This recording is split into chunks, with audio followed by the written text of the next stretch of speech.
exercise, had what he called an asthmatic wind, and it was this strenuous working of his lungs that announced his approach to Kent. His dog was also afflicted, and for the same reasons, so that when they traveled together there was some rivalry between them.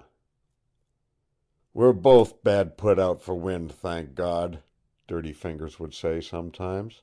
"It's a good thing, for if we had more of it, we'd walk farther, and we don't like walking." The dog was with Fingers now, also Father Layonne, and Pelly. Pelly unlocked the cell, then relocked it again after Fingers and the dog entered. With a nod and a hopeful look, the missioner returned with Pelly to the detachment office. Fingers wiped his red face with a big handkerchief, gasping deeply for breath. Togs, his dog, was panting as if he had just finished the race of his life. "A difficult climb," wheezed Fingers. "A most difficult climb." He sat down, rolling out like a big bag of jelly in the one chair in the cell, and began to fan himself with his hat. Kent had already taken stock of the situation. In Fingers' florid countenance, and in his almost colorless eyes, he detected a bit of excitement which Fingers was trying to hide. Kent knew what it meant. Father Layonne had found it necessary to play his full hand to lure Fingers up the hill, and had given him a hint of what it was that Kent had in store for him. Already the psychological key had begun to work. Kent sat down on the edge of his cot and grinned sympathetically. "It hasn't always been like this, has it, Fingers?" he said then, leaning a bit forward and speaking with a sudden, low-voiced seriousness. "There was a time, 20 years ago, when you didn't puff after climbing a hill. 20 years make a big difference sometimes." "Yes, sometimes," agreed Fingers in a wheezy whisper. "20 years ago you were a fighter." It seemed to Kent that a deeper color came into Dirty Fingers' pale eyes in the few seconds that followed these words. "A fighter," he repeated. "Most men were fighters in those days of the gold rushes, weren't they, Fingers? I've heard a lot of the old stories about them in my wanderings, and some of them have made me thrill. They weren't afraid to die. And most of them were pretty white when it came to a showdown. You were one of them, Fingers. I heard the story one winter far north. I've kept it to myself, because I've sort of had the idea that you didn't want people to know, or you would have told it yourself. That's why I wanted you to come to see me, Fingers. You know the situation. It's either the noose or iron bars for me. Naturally, one would seek for assistance among those who have been his friends. But I do not, with the exception of Father Layonne. Just friendship won't save me, not the sort of friendship we have today. That's why I sent for you. Don't think that I am prying into secrets that are sacred to you, Fingers. God knows I don't mean it that way. But I've got to tell you of a thing that happened a long time ago before you can understand. You haven't forgotten, you will never forget, Ben Tatman?" As Kent spoke the name, a name which Dirty Fingers had heard no lips but his own speak aloud in nearly a quarter of a century, a strange and potent force seemed suddenly to take possession of the forest bencher's huge and flabby body. It rippled over and through him like an electrical voltaism, making his body rigid, stiffening what had seemed to be fat into muscle, tensing his hands until they knotted themselves slowly into fists. The wheeze went out of his breath, and it was the voice of another man who answered Kent. "You have heard about Ben Tatman?" "Yes, I heard it away up in the Porcupine country. They say it happened 20 years ago or more.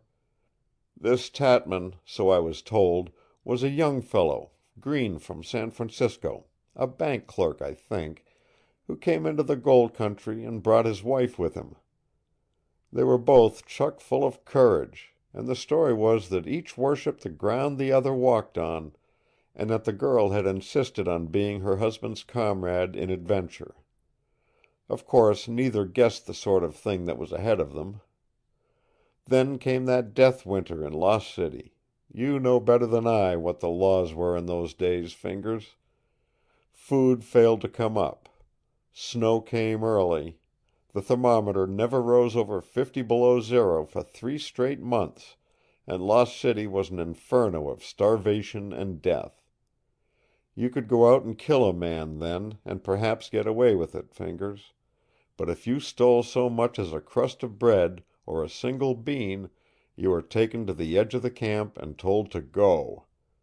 And that meant certain death, death from hunger and cold, more terrible than shooting or hanging, and for that reason it was the penalty for theft. Tatman wasn't a thief. It was seeing his young wife slowly dying of hunger, and his horror at the thought of seeing her fall, as others were falling, a victim to scurvy, that made him steal. He broke into a cabin in the dead of night and stole 2 cans of beans and a pan of potatoes, more precious than 1,000 times their weight in gold. And he was caught. Of course, there was the wife, but those were the days when a woman couldn't save a man, no matter how lovely she was. Tatman was taken to the edge of camp and given his pack and his gun, but no food. And the girl, hooded and booted, was at his side, for she was determined to die with him.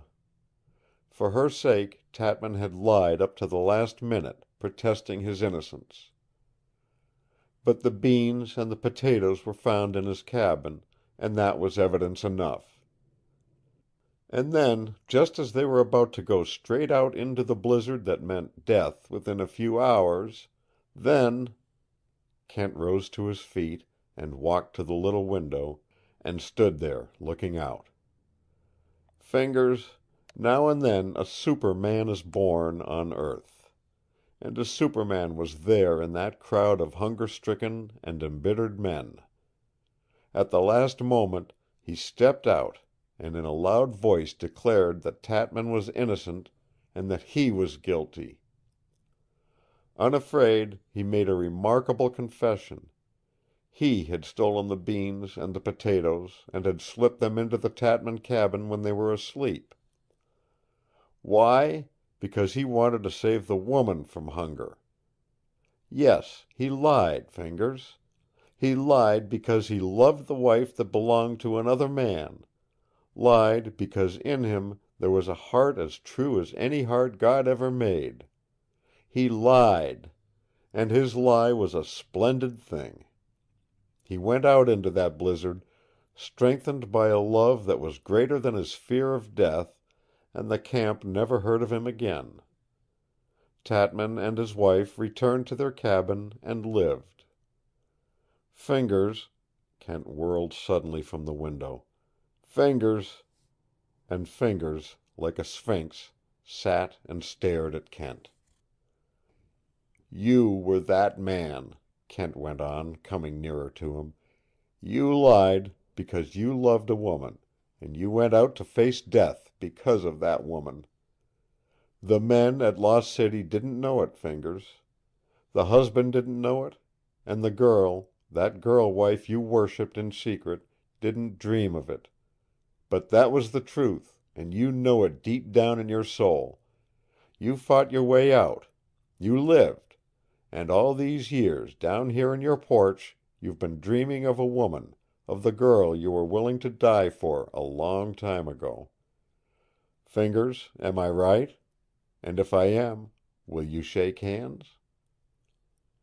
Slowly, Fingers had risen from his chair. No longer were his eyes dull and lifeless, but flaming with a fire that Kent had lighted again after many years. And he reached out a hand and gripped Kent's, still staring at him as though something had come back to him from the dead. "I thank you, Kent, for your opinion of that man," he said. "Somehow you haven't made me ashamed. But it was only the shell of a man that